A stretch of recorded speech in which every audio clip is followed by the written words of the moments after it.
Welcome, everybody, to another edition of Paranormal Plus. How you doing there, Gary? What do you say there, Tracy? Hey. So, to let everybody know, we're broadcasting live from Japan. We on another channel, and also broadcasting on another channel from UK. Welcome, Roger, Wild Bill, Standing Stones, everybody that's sliding in, Chris Adams. Hopefully everybody's having a great day. So, what we got lined up for today, Tracy? Well, I ended up getting a hold of an old buddy of mine. Met him a few times here and there throughout the past couple of years. Paranormal investigator. He's been around with a lot of people, and he's gone around a lot of the country and hunted a lot of places. And I'm extremely jealous because he's gotten to go to all those places. Really? But, yeah. But we'll just let him explain everything. Tim Comer is his name.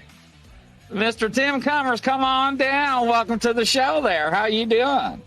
Hey, not bad, man. Not bad at all. That was a hell of an intro. I like that intro, man.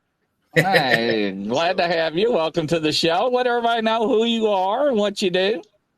My name's Tim. Some people call me T-Dog. I'm with Riverbend Paranormal, Indiana. It's my group name. And basically, I'm an investigator, a paranormal enthusiast. I travel the world, going to multiple locations. I love the history. I love the experiences. Love meeting new people and sharing experiences with everybody. About my journey, my paranormal journey. What I love to do. Yeah. I tell you what, for people out there who may not know, Tim does a lot of different things. The first thing I want to talk to him about, though, is he's got some. He has a couple fundraisers coming up. I was wanting him to talk about that right off the bat because that's the most important thing in the community, the paranormal community. We like to help other people out. So if you wanted to explain what you have, Tim, that'd be great. Yeah, we have a brother named Rob Claus on our sister team, Urban Paranormal, Alton, Illinois, and going through some tough times right now. He just found out back in August he had stage 4 terminal cancer, and we're doing some fundraisers to help him out. We'll be doing one this weekend in Jerseyville, Illinois, at the Cheney Mansion. I think the fundraiser tickets are like $25 to attend the event. It's from like 7 to 1, I believe. And then the following weekend, we will be doing one in Fort Wayne, Indiana, at the Bell Mansion. You can get tickets online. I'll drop a link with you later, to Tracy, and Okay. that'll be a fun one. A lot of people ain't been there. It's an old morgue / funeral home. It was open for like 90 plus years. Pretty huge place and some pretty decent activity. So, but all proceeds are going back to Rob and his family to help him out through his troubled times. Well, I'm sure it's very well appreciated by him. It's very appreciated by myself, and I know by Grizzly that absolutely the positivity. Well, and that's a negative thing, unfortunately, but it's positive that we're trying to help each other out, right? And I'll pick up a couple of those tickets for this weekend, whether or not I come. I'm gonna do my best to get up there on Saturday. So that'd be awesome. And we do have another one December 9th for Rob down at Old South Pittsburgh Hospital in Tennessee, and there'll be at least 10 paranormal celebrities there. We got Brian and Rochelle, Shane Pittman, Brandon, Alice, Mustafa. A bunch of us will be there for that one. So, and again, that night, all the proceeds will be going straight to Rob and his family to help him out. No, that is great. That is great. Looking through these comments here, Tammy Johnson, Chris said that she just watched our last episode. We had Corbin on last week, Bentley on last week. Yeah, so that was a pretty good show. So thank you, Tammy. Tim, you've been around for a little while. How long have you been, not saying professionally hunting, but how long you been hunting? What started you off with it? I'd say it's been roughly close to 25 years now. What really got me started was hearing stories from other people, their experiences they've had with the paranormal, and I never had none, and I was like, it fascinated me with these stories, and I was like, well, I haven't had none. I'm kind of jealous. I want to go out and have some experiences for myself. So I set out to have some experiences, and I've had quite a few in my 25 years, and been doing it ever since, brother. I mean, that's really what got me started, is just being jealous of other people's experiences, that they were having experiences. I didn't have none. I wanted a story to tell like everybody else, and here I am telling my story these days, to this day. I started off like 6 years ago, with Tom Scundridge, and I was a skeptic right off the bat. I'd always had stuff throughout my life, thinking I saw this, thinking I saw that. But when we were at Ashmore with Nick Groff, and that thing something got into my neck. After that, I kind of realized that there was something out there. So, and of course, the tricycle moving, we have that on tape, stuff like that. But I stopped being a skeptic after all that stuff. So, what was your first experience? I mean, what was your first really experience that was like, hey, there's something out here? I think my first experience that really spoke to me, the first was an EVP that told us to get out. We were at Randolph Asylum in Winchester, Indiana, which is a very active location if you ever get a chance to go. And we all had recorders, and we were in the men's area of the second floor. It's more like a day room area. We were just asking general questions, and we caught crazy EVP of an angry male telling us to get out. And that's always stuck with me because that's probably the first Class A EVP we've ever captured, and it just kind of sent chills up our spines. Other than that, I was at a jail in Hartford City, Indiana. We were sleeping overnight. I was in a jail cell sleeping.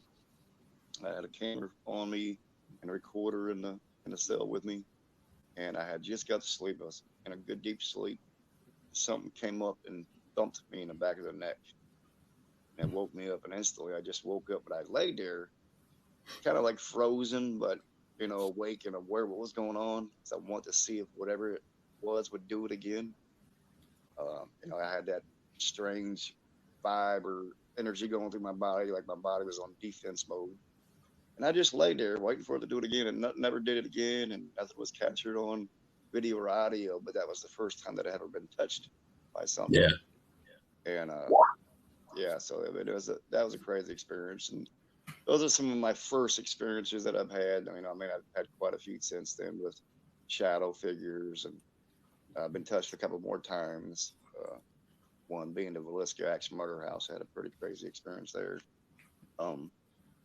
But yeah, just over the years, man, just different experiences, but I can be honest and say that in the 25 years I've been doing this, I haven't seen a full body apparition yet. Oh, So no I'm kidding. waiting on that. I'm waiting on that holy grail still.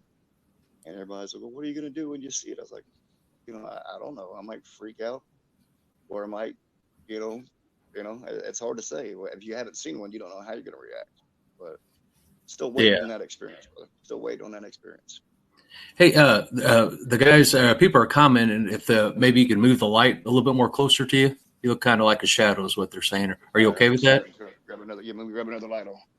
Yeah, please.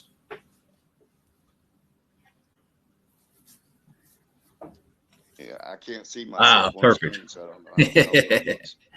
Yeah. Tammy says that would freak her out, something touching her on the neck like that. And I honestly, I know that would freak Grizzly out. Oh, yeah, absolutely. Yeah, It would for freak me out. the first time being touched, I think it was probably 4:00 in the morning. We had the place at 10:00 in the morning.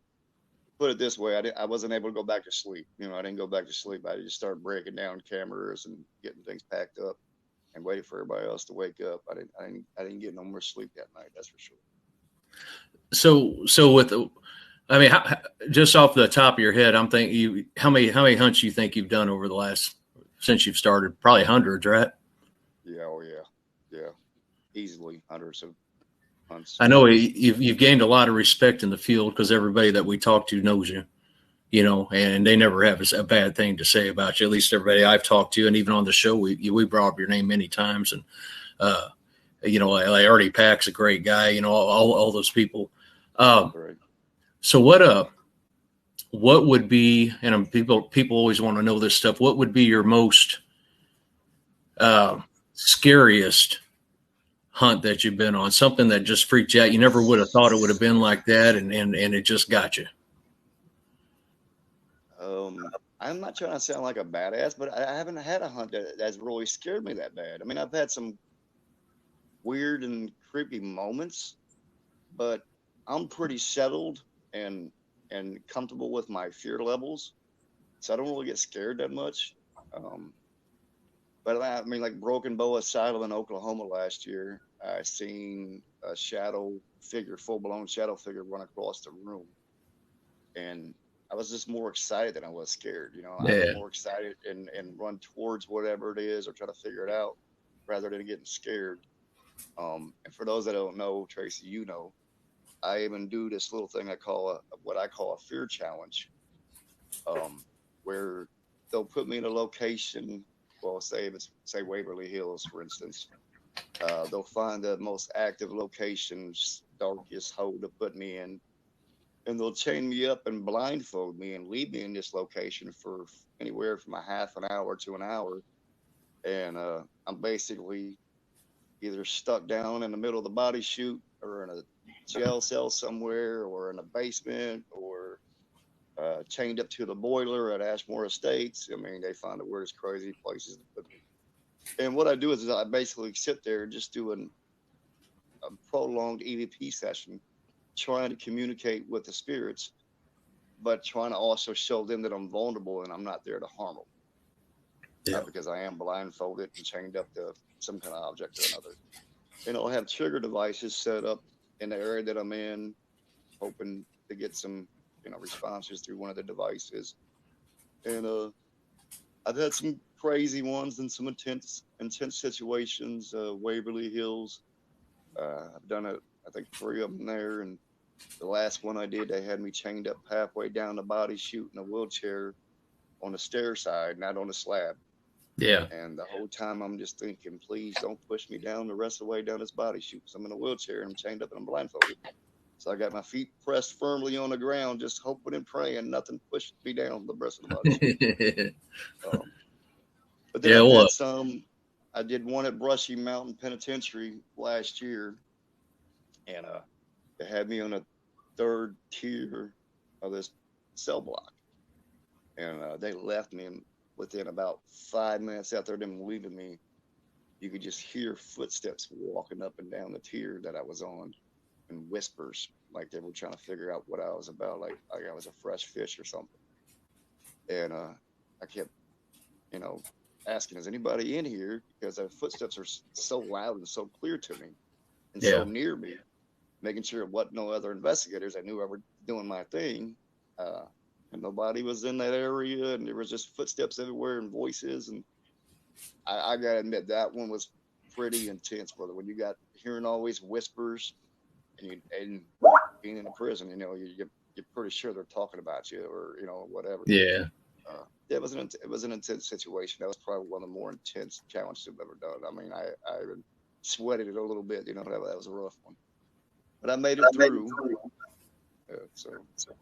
No, that's cool. So E-Rev asked whose idea for the chain thing. He's not quite understanding it. I think it was your idea for the chaining you up for the fear challenge and stuff, right? Yes, I started it about 4 years ago. And the first place is Waverly Hills. They stuck me in a wheelchair again, and they spun me around in circles. I didn't even know where I was going. They just put me in a random room on the 4th floor, and that was the very first one.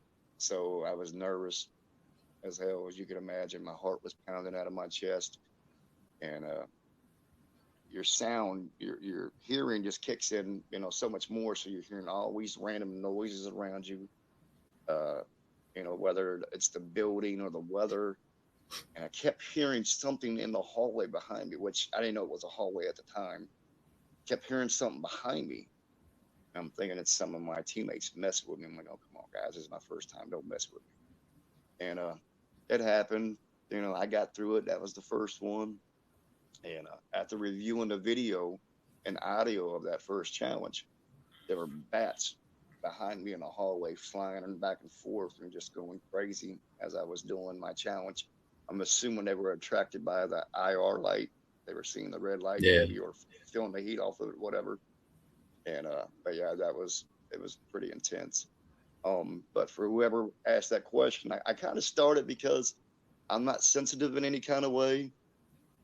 Don't have any kind of abilities. And this was kind of my way of trying to open myself up to the spirits a little bit more, I guess. Make myself vulnerable, hoping that they'll want to come talk and interact with me. That's kind of what got it started, really. And I've just been doing it ever since.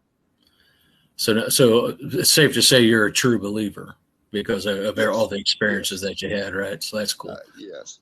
Yeah, I've been in some of the most craziest places and locations throughout the United States. I've probably racked up 70 challenges in the last 4 or 5 years. 4 years. Oh, that's awesome. So had some pretty cool locations and some crazy experiences for sure.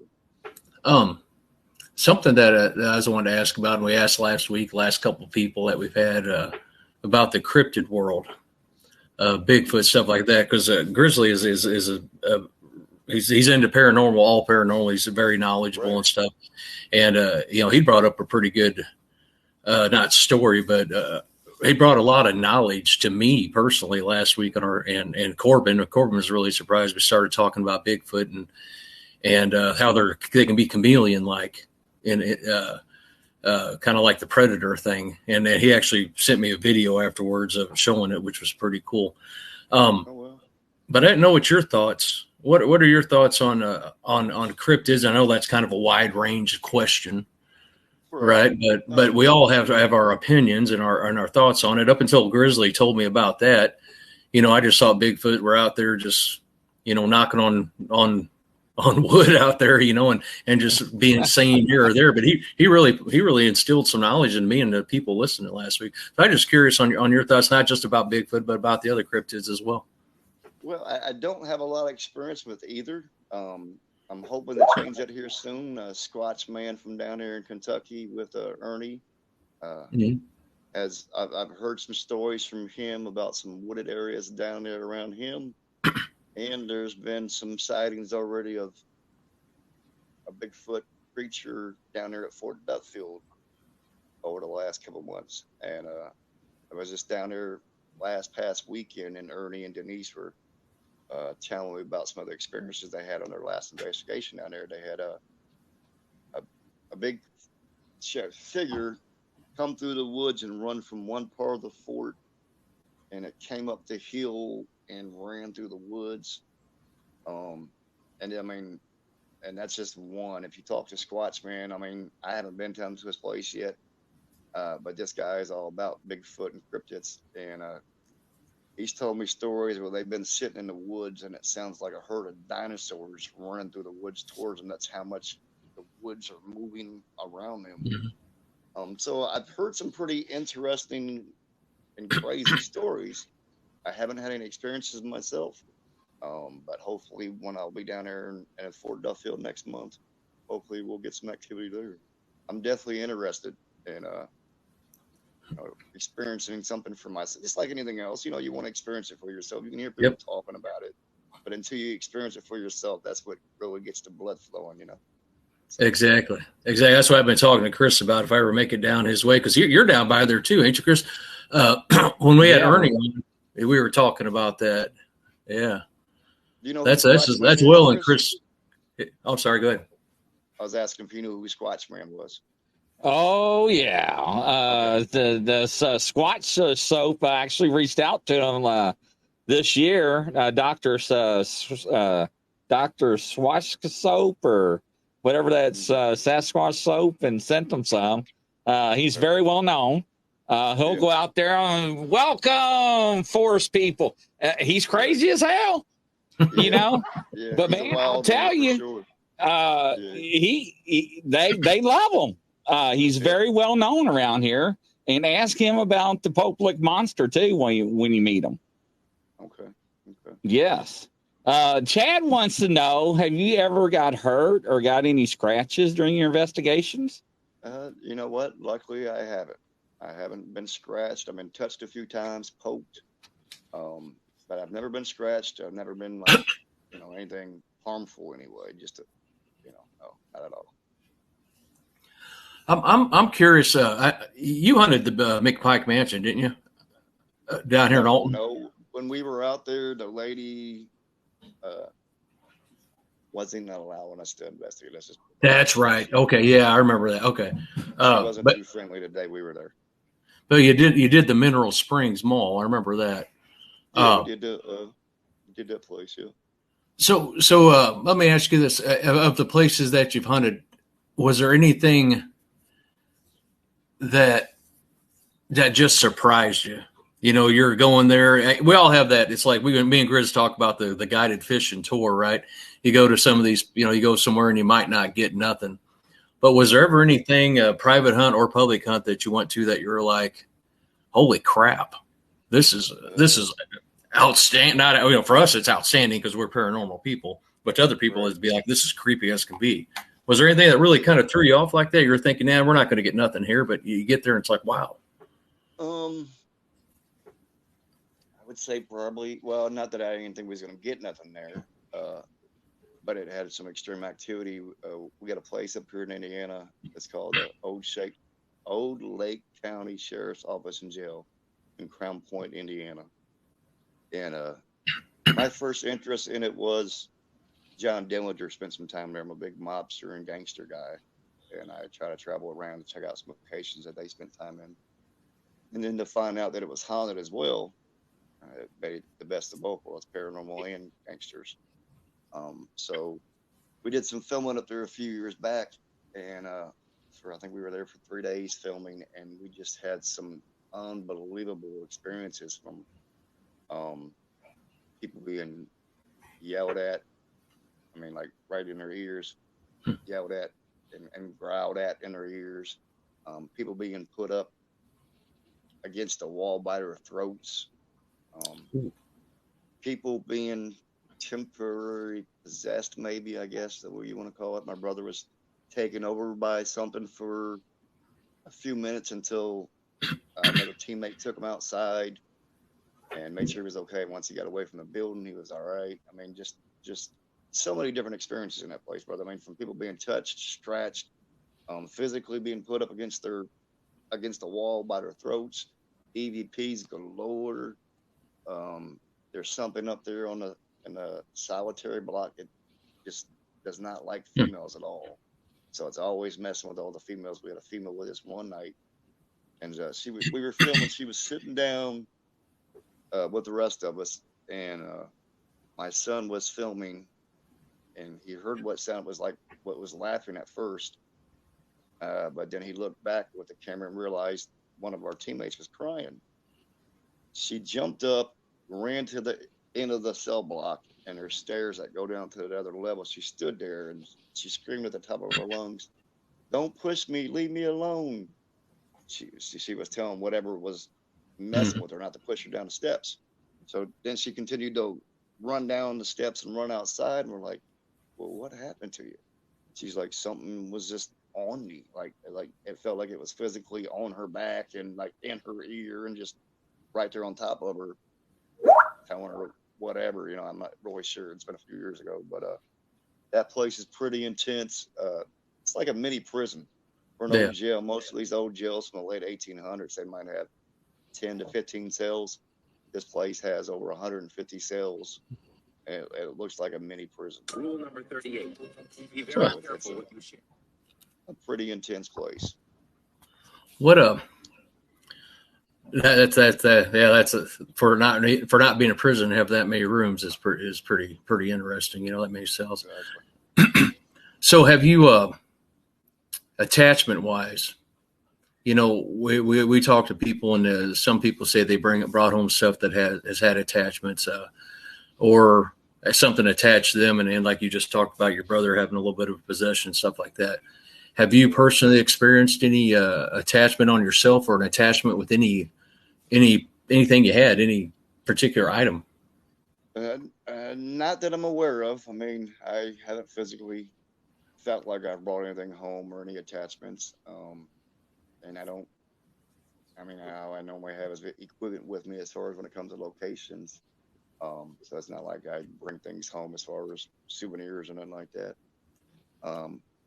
My sister-in-law and my brother, we were filming at another location in Franklin, Indiana. It's an old home out there from the 1800s. And once they got home and we were done with filming, one of our sidekicks that we work with called Chris out of nowhere and said, "Hey, did you guys just get home from somewhere?" And she knew nothing about this because we were filming and it was, couldn't talk about it. And she's like, "Did you guys just get back from somewhere?" And investigating, and he's like, "Well, yeah, why?" And she's like, "Well, I just wanted to let you know a lady followed you home, but she's not there to hurt you or harm you in any kind of way. She had an interest in you guys, and she just wanted to see what you guys were about. And once she gets a feel for you guys, she'll probably just go back." So Chris has had a couple of things happen to him in the past, but his wife is somewhat sensitive, so I think she attracts more. I sometimes feel like I'm a paranormal block. I feel like not that I'm intimidating, but I might be intimidating to some other spirits because I can see that I really am not in too much fear. And, I'm pretty easy about what I do and how I do it. And so I feel like it might be a little more intimidating, and then sometimes they might not want to talk to me, or hell, they might even think I'm an asshole. I don't know.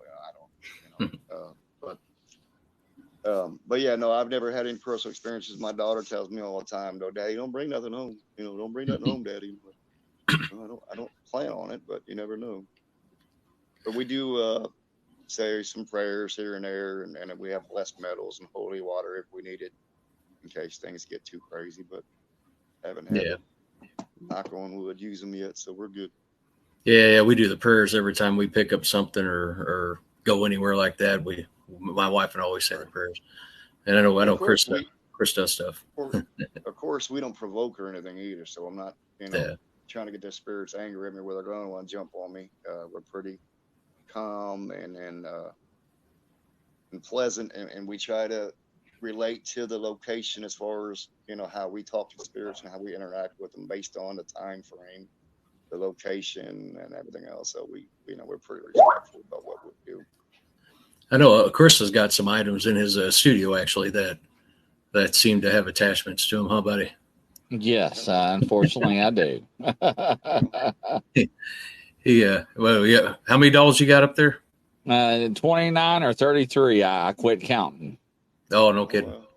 Yes. And they're all estate dolls, and I got some from antique stores in Madison, Indiana. Okay. So. Crazy. Well, Yes. I was just at Valiska Action Motor House 2 weeks ago, and up in the attic, they got this doll they got sitting up there now. And a good buddy of mine, Johnny Hauser, runs the place. He, lets everybody in and stuff.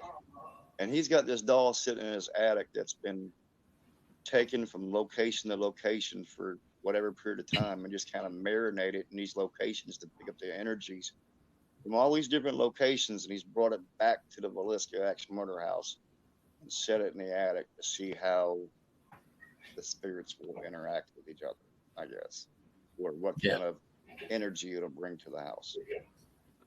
At first, I thought it was kind of crazy because of the history of the Valiska Action Murder House. Your family got murdered. This has been to so many locations, and you're bringing it back to this house. It seemed kind of weird at first, but then I thought, well, maybe I don't know, maybe the spirits will interact with each other. I mean, it's hard to say. But yeah, it's crazy to see this doll up there in the attic of that house that has been to so many locations just kind of suck in all the energies from all these locations. It's a weird, creepy doll, put it that way. Yeah, it must be something with dolls, Chris, because we were talking last week with Corbin, Lucy, that he has. That doll that he has. That's the doll he's got. Yeah. And like you said, Johnny had talked that time about the doll that he had there. And then I know Chris has got some in there. And we don't bring too many dolls to our house, but we do bring older ones when we get them, other than Barbie dolls. We have tons of Barbie dolls. Right? She collects Barbie dolls. But but we do have some Cabbage Patch dolls, and I know that Lucy's a Cabbage Patch doll. Yeah. So, we always do the prayer, though, before we come in. So. That creepy doll.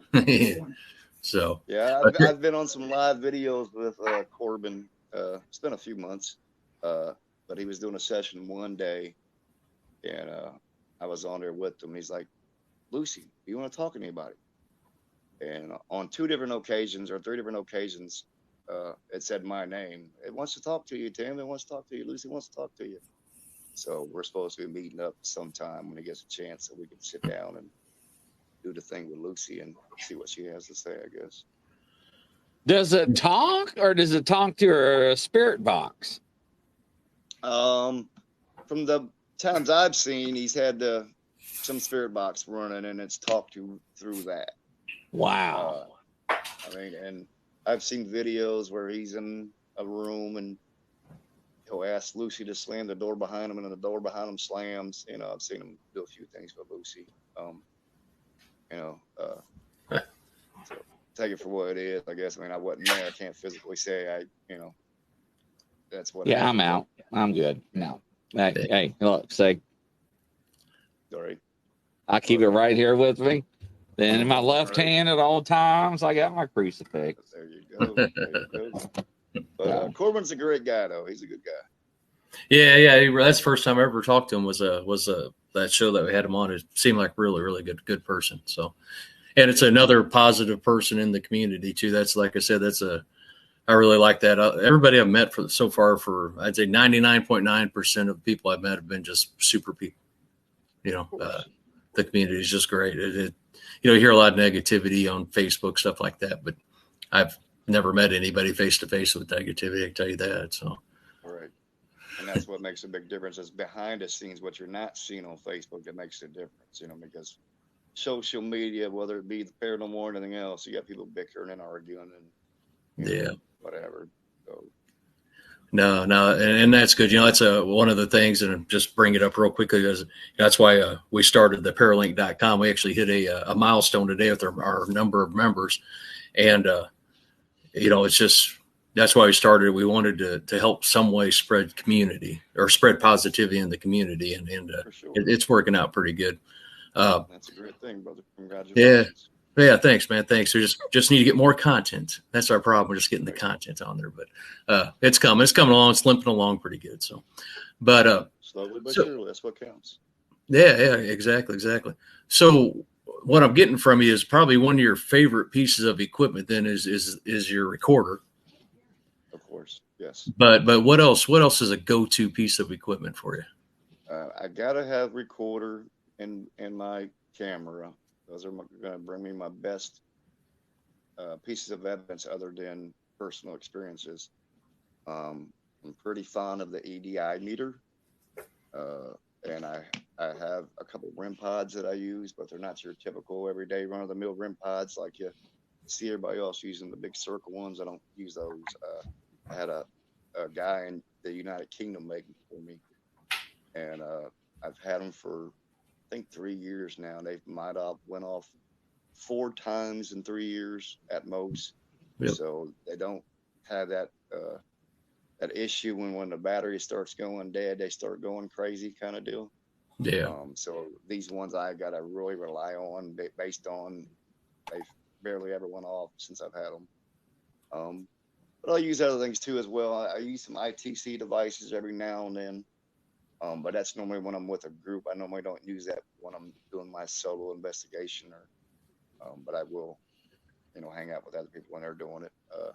For me, it's a video camera, recorder, my EDI meter, and maybe a couple other trigger objects to give me a sign if something's present around me, But the EDI is probably my favorite because it's got the 5 different sensors in it. It's got the motion, pressure, temperature, I can't remember them all.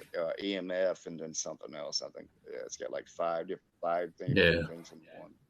No, that's cool, man. And they every day, it seems like once a week, you see another different piece of equipment. It may not be that much different, but they are updating it a little bit. I know Eric Thompson on here. He makes REM pods, and I actually told him, I think 2 weeks ago, I was going to buy one from him, and he sent me information, and I just get so booked up with everything and on my mind. So, Eric, I ain't forgot about you. I am going to get one.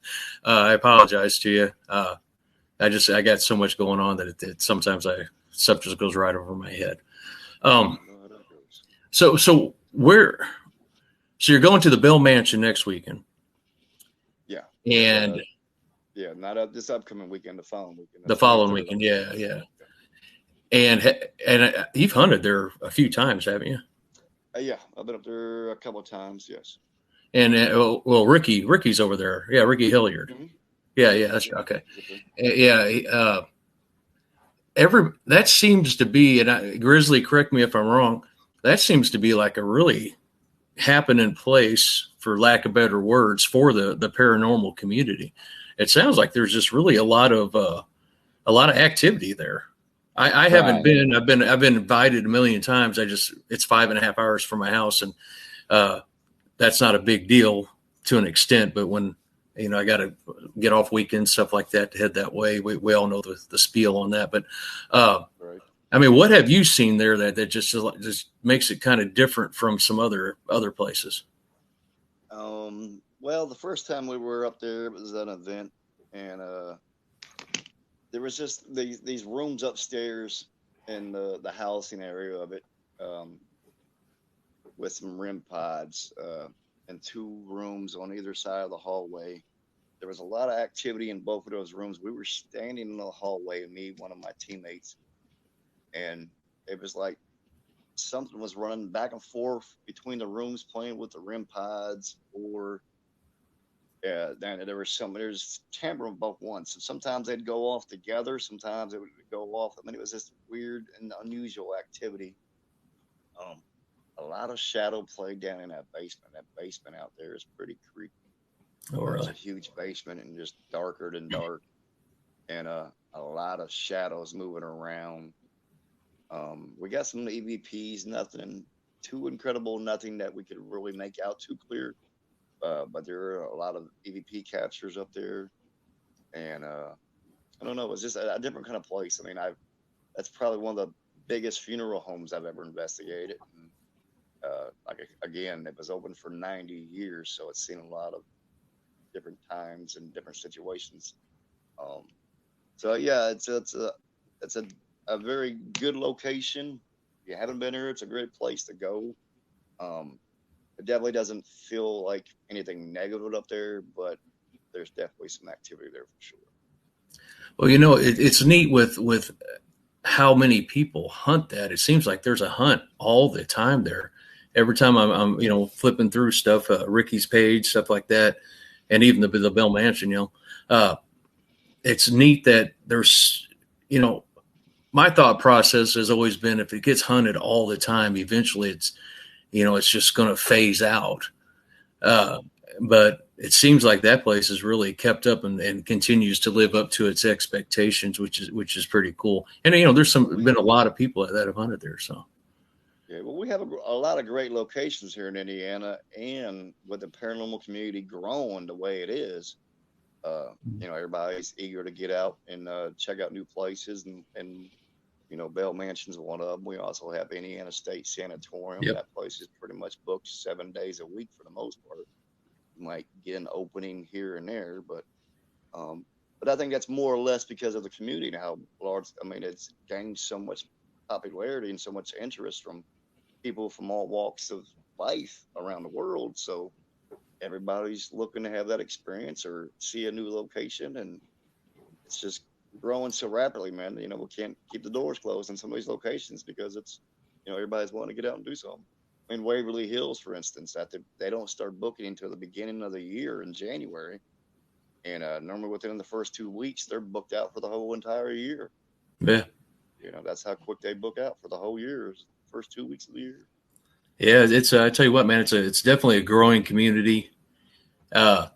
We talk a lot about wanting to spread, well, obviously positivity, but also to be mentors to the younger people getting into the community. And Grizzly and I talk a lot about that. And, absolutely. When it comes to, some people will kind of, I've heard before some people putting the younger groups down, the newer groups, not, maybe they don't mean to be putting them down, but I think that some people do. But but as long as we're always providing mentorship to them, I don't claim to be the world's best investigator, right? Heck, that paranormal's only done really a couple investigations over the last few months. I would like to get more out there, but Tom's going through issues. The other two people are going through a few things with the kids and stuff like that, so it's hard to get together. So my wife and I are the ones that really been doing some stuff. So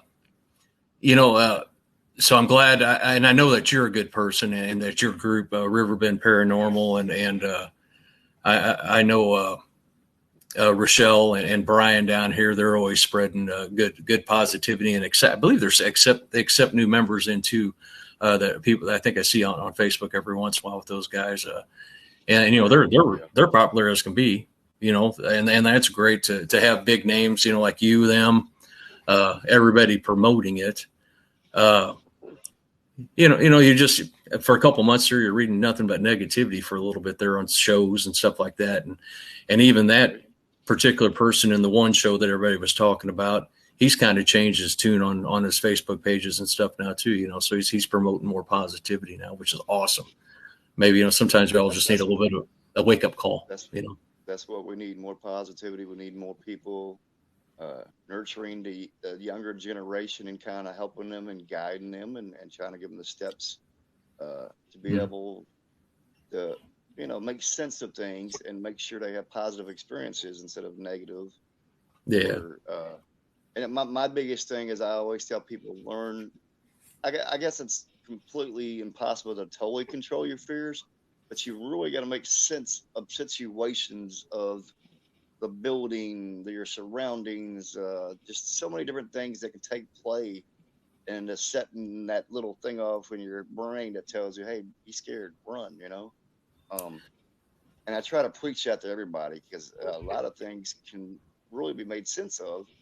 But if you are that kind of person, you just let every little thing freak you out. You're just going to freak yourself out. And, you're never going to really have a true experience in my eyes.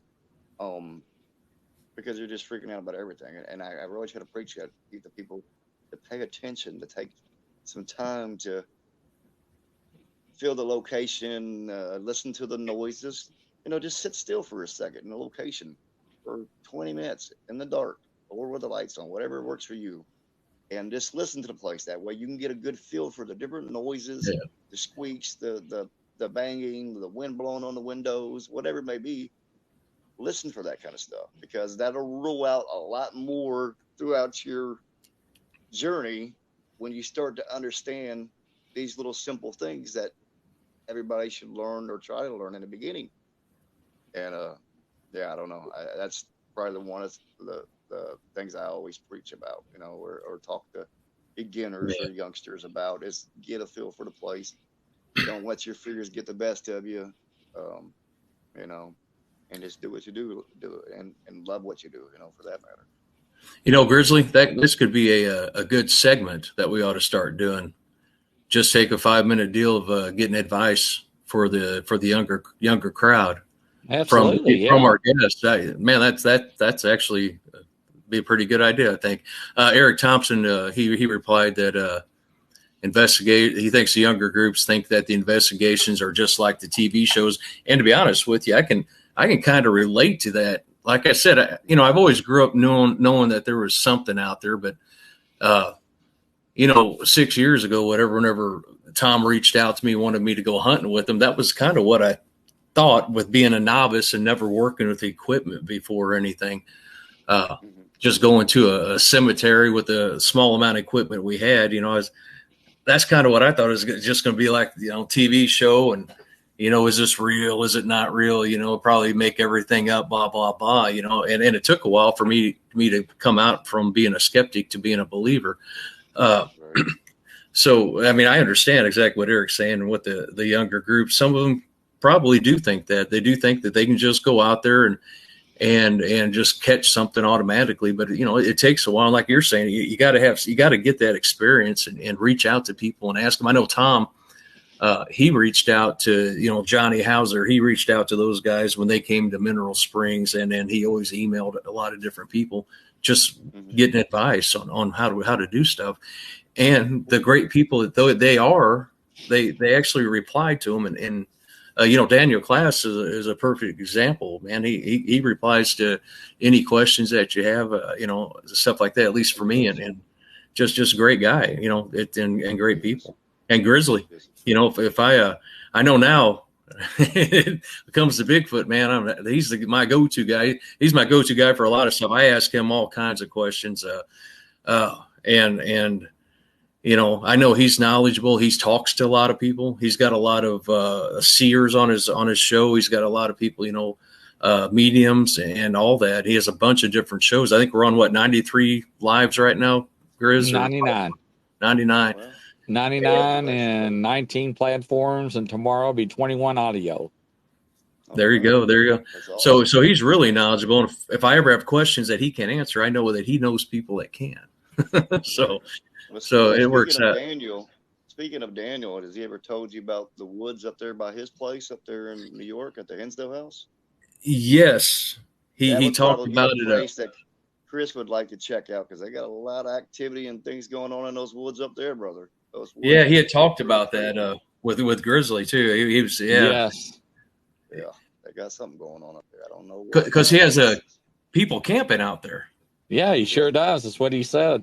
Yeah. So people have been bringing it up to him. So he was reaching out. I think he's going to reach out and start investigating that aspect of it, getting into the cryptids more than what he has been. Yeah. So, no, he's a good guy.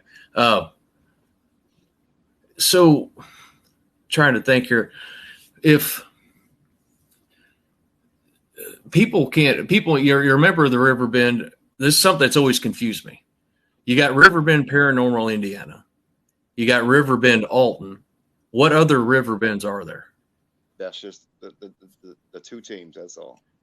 And they're two different leaders, right? Or not really leaders, but two different. Well, yeah, groups. I kind of run the Indiana chapter, and Brian and Michelle run the Alton chapter. Okay. A few years ago, I was with another team, and I left that team, and Brian and Michelle reached out to me and asked me if I wanted to be a part of the Riverbend team, but an Indiana chapter. And it's kind of funny actually, because at first I was like, "Well, give me a few days, let me think about it," you know. And I had and I told them, you know, if you want me, you got to have the rest of my team with me, and they're like, "Oh, that's fine, that's fine." And so I waited a few days, and I got back with them, and I was like, "All right, guys, let's talk. I got demands." And I don't know if you remember from that time frame, Brian had this big thing with chicken fingers for some reason. He was always eating chicken fingers. Yeah. And I was like, "Look, first of all, we want unlimited chicken fingers." And I don't remember what the other one was, but they just laughed at me. And they're like, "Oh, well, we didn't think you were going to join." I was like, "Well, no, let's do this. You know, you guys are great people. You know, we'd love to be a part of your Riverbend family." And I think we're working on 3 years now that we've been with Riverbend. So yeah, What's it's been a good time. what are, if you don't mind me asking, what are your guys' numbers? Have you seen it grow much since you've taken it over, or since you created the Indiana side of it, or? Yeah, well, I'm gonna say it. Yeah, it's kind of spruced things up a little bit. Because I mean, but then again, it's what I've put into it, because I put a lot into what I do as far as talking to people, meeting people, going to locations. Mhm. And we've done a lot in the last couple of years, from events to just locations. It's opened a lot of doors for us, and some locations that we might not have been able to get into before. Um, I constantly got people messaging me, wanting me to go here and there and make appearances and this and that. Um, and it's I'm not gonna say it's overwhelming, but I mean sometimes it's overwhelming because there'd be people, you know, and I don't like to tell nobody no.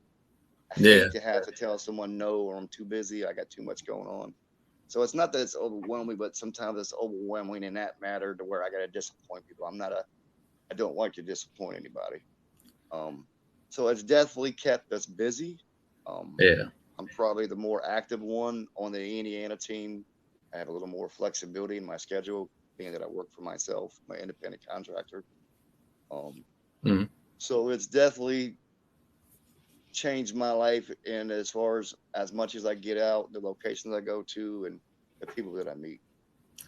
But I put a lot of effort into it too, as well. It's not just because these invites are there; it's because I'm out there putting in the work. I'm going to these locations. I'm trying to find some answers and hear the stories and, you know, whatnot of these locations. So it's been a wonderful thing. I got to say that since being with Riverbend, it's increased a lot of investigations and meeting new people. I was just recently down in Brushy early in May, and I did some filming with Haunted Discoveries. They had me there as a special guest investigator. Well, to do an interview about some of my experiences there at Brushy Mountain, which that'll be coming out here in the next couple of months, I believe, on one of the platforms. But it's definitely opened a lot more doors. I get to meet a lot more people and definitely travel a lot more. Yes, I see your face on a lot of flyers now on Facebook. But what's weird about it though is I don't see. I mean, we've had a couple of team investigations this year with the other Alton team, and we will be there with them this weekend. But like, I rarely ever see Brian and Michelle. They're always busy doing their thing, and I'm always busy doing my thing. You know, that's cool, man. pulled in different directions. But they're wonderful people. All the Alton teams really down to earth, cool people, and we try to get with them. I mean, normally we'll do like 1 or 2 big team events a year where we get everybody together and go somewhere. So. Well, hopefully, when you're down there with the Sasquatch guy and Ernie, you ought to tell Ernie to, or I'll tell him to. I like Ernie. Ernie's a great guy. Yeah, I like talking to Ernie. But hopefully, I'm gonna tell him he ought to reach out to Chris when he gets the opportunity to, because they're down. You're not too far from each other, are you, Chris? You and Ernie? No, probably not even 45, 50 minutes, if that. Oh yeah. And Chris is a big time. Like I said, he's a big time Bigfoot guy. And if you're down there, I know as one day, and I tell my wife this a lot, we're gonna make it down there. We're gonna hit Waverly Hills because Chris isn't too far from Waverly Hills. And my mom actually used to work there. Really? Yeah, I used to go there when she worked there, and I used to get candy out of the gum machine in the main lobby. Oh wow! And she lived right down the street from there, and her friends used to play in the tunnel chute. So yes, crazy. Yeah. But we'll be on tomorrow night, as again, like I was telling you earlier, Tracy. Bernie wanted to do a podcast tonight, but I told him that we already had this line one up. So tomorrow night, and Squatch Man's going to be on there with us tomorrow night at 9:00 Eastern Standard Time. I'll have to join in. Chris, and here's some of the stories he's got to tell, or maybe possibly have Ernie bring you on there. That way you and Squatch Man can tell some stories to each other. I'm telling you, ask him. Say, hey, I want to see the Goat Man's tracks. And he'll be like, what? You want to see him? And he'll get up and get him out his karaoke cabinet. I'm like, now check this out.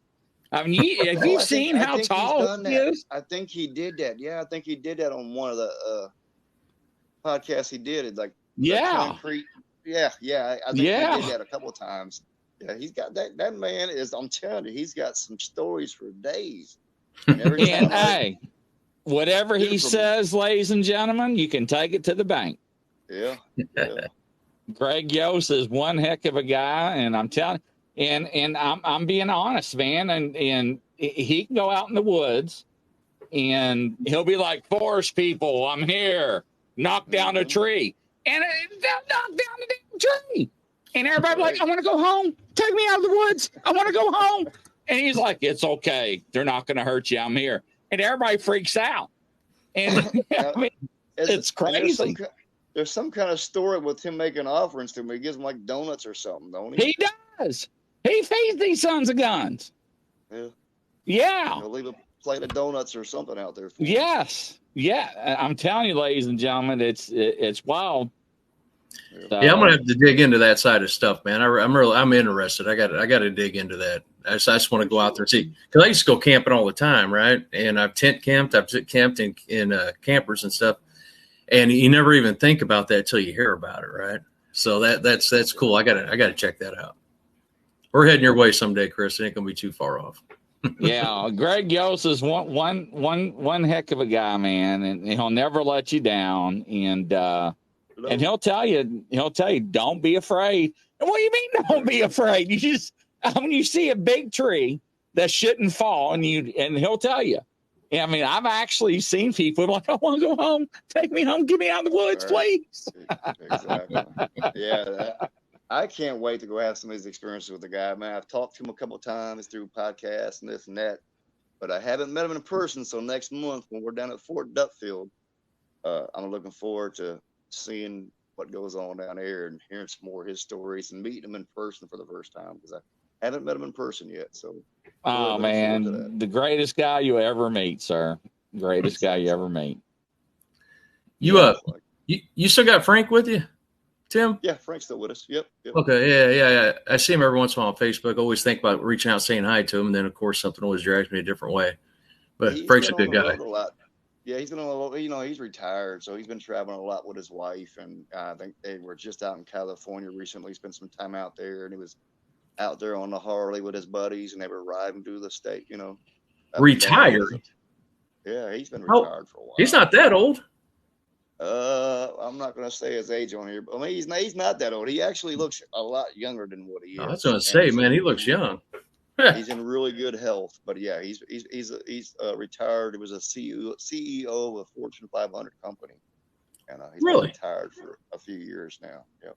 Well, good for him, man. He's That's still- awesome. He still dabbles in a little bit of real estate here and there, whatever on the side. But yeah, he's retired.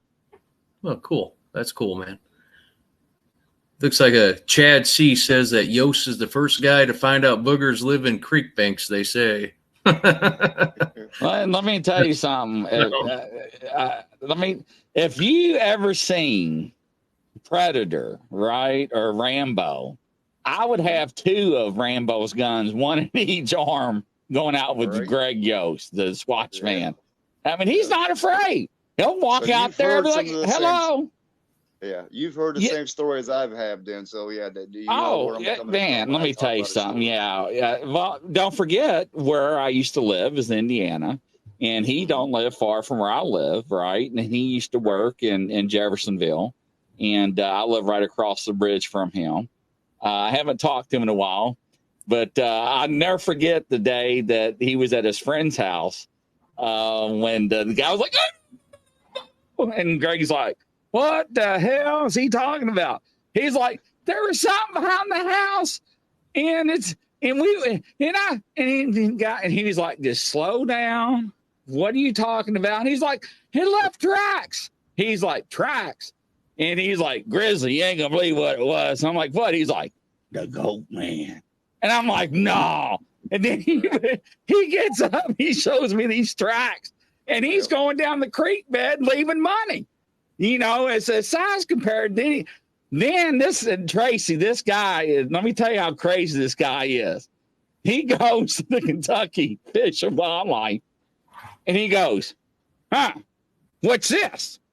And they're like, what is that? He's like, you tell me. And they're like, let me see that. And well, he had extras made just in case they got confiscated. But his hands are huge. Right. I mean, Greg's like 6 something. I mean, he's a big country boy.